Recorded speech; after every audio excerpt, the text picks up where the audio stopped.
ಕುರಾನಿನಲ್ಲಿ ಕೆಲವೆಡೆ ತುಂಬ ಆಯತ್ಗಳಲ್ಲಿ ಈ ಜಿಕರಿನ ಮಹತ್ವ ಏನು ಎಂಬುದನ್ನು ನಮಗೆ ತಿಳಿಸಿಕೊಟ್ಟಿದ್ದಾನೆ.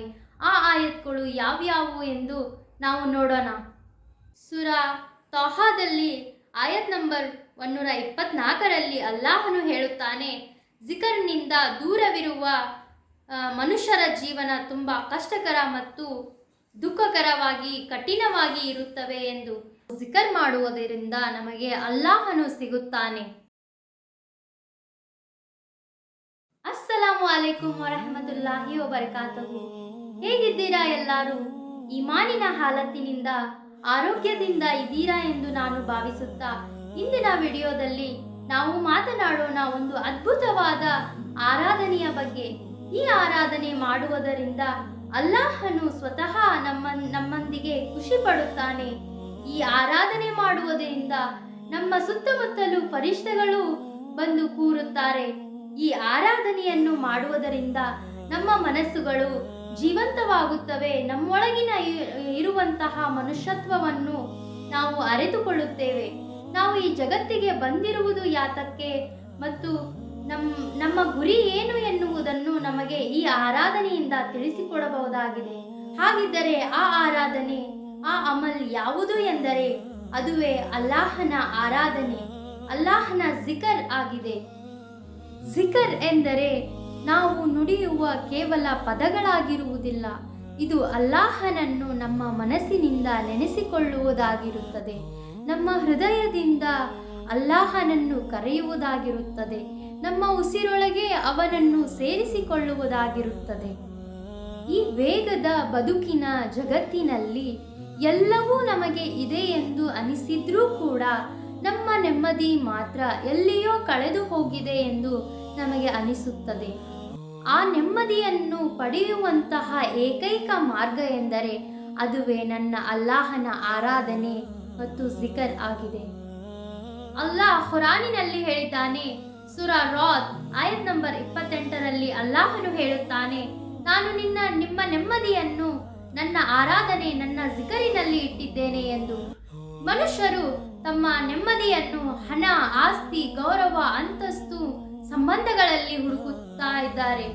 ಆ ನೆಮ್ಮದಿ ಸಿಗುವುದು ಕೇವಲ ಅಲ್ಲಾಹನ ಜಿಕರಿನಲ್ಲಿ. ನಮ್ಮ ನಬಿ ಸಲ್ಲಲ್ಲಾಹು ಅಲೈಹಿ ವಸಲ್ಲಂ ಅವರು ಕೆಲವೊಂದು ಜಿಕರ್ಗಳನ್ನು ನಮಗೆ ಹೇಳಿಕೊಟ್ಟಿದ್ದಾರೆ. ಆ ಜಿಕರ್ಗಳು ಯಾವುದು ಎಂದರೆ, ಒಂದು ದಿನ ಸೈಯದ್ ಉಮ್ಮೆ ಹಾನಿಯಾ ಅವರು ಕೇಳುತ್ತಾರೆ, ಯಾ ರಸೂಲಲ್ಲಾ, ನನಗೆ ತುಂಬಾ ವಯಸ್ಸಾಗಿದೆ. ನಾನು ದೊಡ್ಡ ದೊಡ್ಡ ಜಿಕರ್ಗಳನ್ನು ಮಾಡಲು ಸಾಧ್ಯವಾಗುತ್ತಿಲ್ಲ. ನನಗೆ ಸುಲಭವಾದ ಜಿಕರ್ ಮಾಡಬೇಕು, ಮತ್ತೆ ಅದಕ್ಕೆ ನೇಕಿಗಳು ಬೆಟ್ಟದಷ್ಟು ಇರುವಷ್ಟು ನನಗೆ ಸವಾಬು ಸಿಗಬೇಕು ಎಂದು. ಆಗ ನಮ್ಮ ರಸೂಲುಲ್ಲಾ ಸಲ್ಲಲ್ಲಾಹು ಅಲೈಹಿ ವಸಲ್ಲಂ ಅವರು ಅವರಿಗೆ ಹೇಳುತ್ತಾರೆ, 100 ಬಾರಿ ಸುಬ್ಹಾನಲ್ಲಾ, 100 ಬಾರಿ ಅಲ್ಹಮ್ದುಲಿಲ್ಲಾ, 100 ಬಾರಿ ಅಲ್ಲಾಹ್ ಅಕ್ಬರ್ ಎಂದು ನೀವು ಹೇಳಿದರೆ, ನೀವು 100 ಸಲ ಸುಬ್ಹಾನಲ್ಲಾ ಎಂದಾಗ ನೀವು 100 ಜನ ಗುಲಾಮರನ್ನು ಬಿಡಿಸಿದಷ್ಟು ನಿಮಗೆ ನೇಕಿ ಸಿಗುತ್ತದೆ. 100 ಬಾರಿ ಅಲ್ಹಮ್ದುಲಿಲ್ಲಾ ಎಂದು ನೀವು ಹೇಳಿದಾಗ ನಿಮ್ಮ 100 ಕುದುರೆಗಳನ್ನು ಯುದ್ಧದ ಭೂಮಿಗೆ ಕಳಿಸಿದಷ್ಟು ನಿಮಗೆ ಸವಾಬ್ ಸಿಗುತ್ತದೆ. ನೀವು 100 ಬಾರಿ ಅಲ್ಲಾಹ್ ಅಕ್ಬರ್ ಎಂದು ಹೇಳಿದರೆ ನಿಮ್ಮ 100 ಒಂಟೆಗಳನ್ನು ಅಲ್ಲಾಹನ ದಾರಿಯಲ್ಲಿ ಕುರ್ಬಾನಿ ಮಾಡಿದಷ್ಟು ನಿಮಗೆ ಸವಾಬ್ ಸಿಗುತ್ತೆ ಎಂದು ನಮ್ಮ ನಬಿ ಸಲ್ಲಲ್ಲಾಹು ಅಲೈಹಿ ವಸಲ್ಲಂ ಅವರು ಹದೀಸಿನಲ್ಲಿ ಹೇಳಿದ್ದಾರೆ. ಇನ್ನೂ ಕೆಲವಷ್ಟು ಜಿಕರ್ಗಳನ್ನು ನಮ್ಮ ನಬಿ ಸಲ್ಲಲ್ಲಾಹು ಅಲೈಹಿ ವಸಲ್ಲಂ ಅವರು ನಮಗೆ ಹೇಳಿಕೊಟ್ಟಿದ್ದಾರೆ. ನಾವು ಪ್ರತಿ ಫರ್ಜ್ ನಮಾಜಿನ ನಂತರ 33 ಬಾರಿ ಸುಬ್ಹಾನಲ್ಲಾ, 33 ಬಾರಿ ಅಲ್ಹಮ್ದುಲಿಲ್ಲಾ, 33 ಬಾರಿ ಅಲ್ಲಾಹ್ ಅಕ್ಬರ್ ಎಂದು, ಕೊನೆಗೆ 1 ಬಾರಿ ಲಾ ಇಲಾಹ ಇಲ್ಲಲ್ಲಾಹು ವಹದಹು ಲಾ ಶರೀಕ ಲಹು ಲಹುಲ್ ಮುಲ್ಕು ವಲಹುಲ್ ಹಮ್ದು ವಹುವ ಅಲಾ ಕುಲ್ಲಿ ಶೈಇನ್ ಕದೀರ್ ಎಂದು ಹೇಳಿದರೆ ನಮ್ಮ ಪಾಪಗಳು ಸಮುದ್ರದ ನೊರೆಯಷ್ಟು ಇದ್ದರೂ ಅಲ್ಲಾಹನು ಅವುಗಳನ್ನು ಎಲ್ಲ ಕ್ಷಮಿಸುತ್ತಾನೆ ಎಂದು ಹೇಳಿದ್ದಾರೆ. ಸೂರಾ ತೌಹಾದಲ್ಲಿ ಆಯತ್ ನಂಬರ್ 124ರಲ್ಲಿ ಅಲ್ಲಾಹನು ಹೇಳುತ್ತಾನೆ, ಜಿಕರ್ನಿಂದ ದೂರವಿರುವ ಮನುಷ್ಯರ ಜೀವನ ತುಂಬಾ ಕಷ್ಟಕರ ಮತ್ತು ದುಃಖಕರವಾಗಿ ಕಠಿಣವಾಗಿ ಇರುತ್ತವೆ ಎಂದು. ಅದು ಯಾವ ರೀತಿ ಎಂದರೆ, ಕಷ್ಟಕರ ದುಃಖಕರ ಎಂದರೆ ಅದು ಹಣವಿಲ್ಲದ ಜೀವನವಾಗಿರುವುದಿಲ್ಲ, ಸೌಕರ್ಯಗಳಿಲ್ಲದ ಜೀವನವಾಗಿರುವುದಿಲ್ಲ.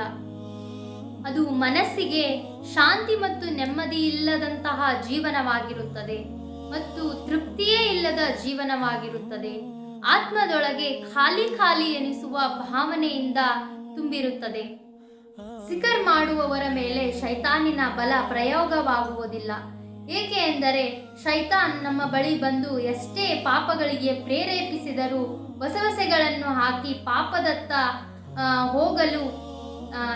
ಹೋಗಲು ಹೇಳಿದರೂ, ಜಿಕರ್ ಮಾಡುವುದರಿಂದ ಅವನ ಮನದಲ್ಲಿ ಅಲ್ಲಾಹನ ಒಂದು ಭಯವಿರುತ್ತೆ, ಅಲ್ಲಾಹನ ತಾಕತ್ತಿರುತ್ತೆ. ಹಾಗಾಗಿ ಅವನು ಶೈತಾನಿನನ್ನೇ ಸೋಲಿಸುತ್ತಾನೆ. ಅಲ್ಲಾಹನು ಕುರಾನಿನಲ್ಲಿ ಹೇಳಿದ್ದಾನೆ, ಜಿಕರ್ ಮಾಡುವಂತಹ ಹೃದಯಗಳು ಜೀವಂತ ಮತ್ತು ಜಿಕರ್ ಮಾಡದೇ ಇರುವಂತಹ ಹೃದಯಗಳು ಆಧ್ಯಾತ್ಮಿಕವಾಗಿ ಸತ್ತ ಹಾಗೆ ಎಂದು. ಅದು ಯಾವ ರೀತಿ ಎಂದರೆ, ಜಿಕರ್ ಮಾಡುವಂತಹವರ ಹೃದಯಗಳು ಅಲ್ಲಾಹನ ಹೆಸರನ್ನು ಕೇಳಿ ಕಂಪಿಸುತ್ತವೆ. ಅವರಿಗೆ ಒಂದು ಸಣ್ಣ ತಪ್ಪು ಮಾಡಿದರೂ ಸಹಿತ ಅದು ತುಂಬಾ ದೊಡ್ಡದಾಗಿ ಕಾಣುತ್ತದೆ. ಅಲ್ಲಾಹನ ಭಯದಿಂದ ಪಶ್ಚಾತ್ತಾಪ ಪಟ್ಟು ಮತ್ತು ಆ ಪಾಪಕ್ಕೆ ಪ್ರಾಯಶ್ಚಿತ್ತ ಮಾಡಿಕೊಂಡು ಅಲ್ಲಾಹನಿನಲ್ಲಿ ಕ್ಷಮೆ ಕೇಳುತ್ತಾ ಇರುವಂತಹ ಹೃದಯಗಳಾಗಿರುತ್ತವೆ. ಜಿಕರ್ನಿಂದ ದೂರ ಇರುವ ಹೃದಯಗಳು, ಅಲ್ಲಾಹನ ಜಿಕರ್ ಮಾಡದೇ ಇರುವಂತಹ ಹೃದಯಗಳು, ತಾವು ಎಷ್ಟು ದೊಡ್ಡ ತಪ್ಪು ಮಾಡಿದರೂ ಸಹಿತ ಆ ಹೃದಯಗಳಿಗೆ ಅರಿವು ಆಗುವುದಿಲ್ಲ. ಏಕೆ ಎಂದರೆ ಅವು ಕತ್ತಲಿನಲ್ಲಿ ಮುಳುಗಿ ಹೋಗಿರುತ್ತವೆ. ಅಂಥ ಹೃದಯಗಳಿಗೆ ಎಂತಹ ದೊಡ್ಡ ಪಾಪವನ್ನು ಮಾಡಿದರೂ ಸಹಿತ ಆ ಮನಸ್ಸಿಗೆ ಅರಿವು ಸಹಿತ ಆಗುವುದಿಲ್ಲ.